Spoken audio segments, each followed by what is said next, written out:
What is up, everybody? Scott Innocente here, back with another episode of Windsor Real Estate Market Updates. Today we are going to talk about money printing and how it affects your wealth and how it affects the real estate market. Stay tuned.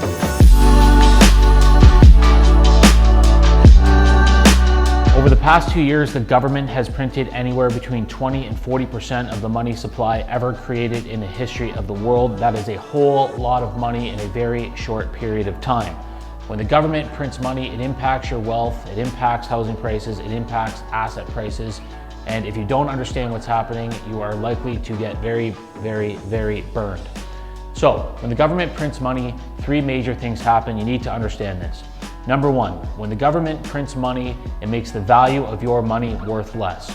If the government has printed 30% more money, you are likely going to need 30% more money to buy the same goods and services that you were buying just 2 years ago. Something that cost you $100 2 years ago is now probably going to cost you $130.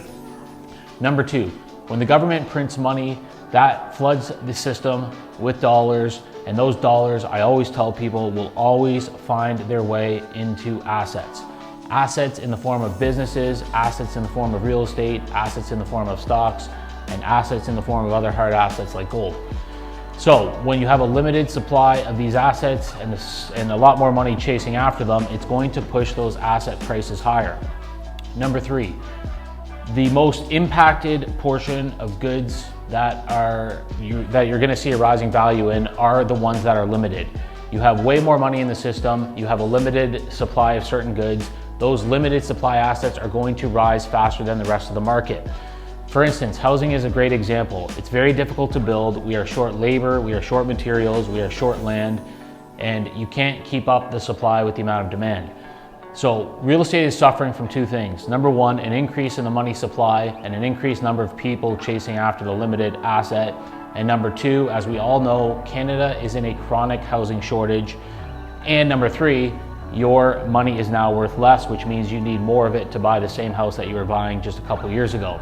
So that triple header of factors is why you're seeing housing prices rise much faster than the actual rate of CPI inflation, which they say is around 5 to 7% right now. But we're seeing real estate rise 30, 40, 50% in a year, and that's because of that triple header of factors.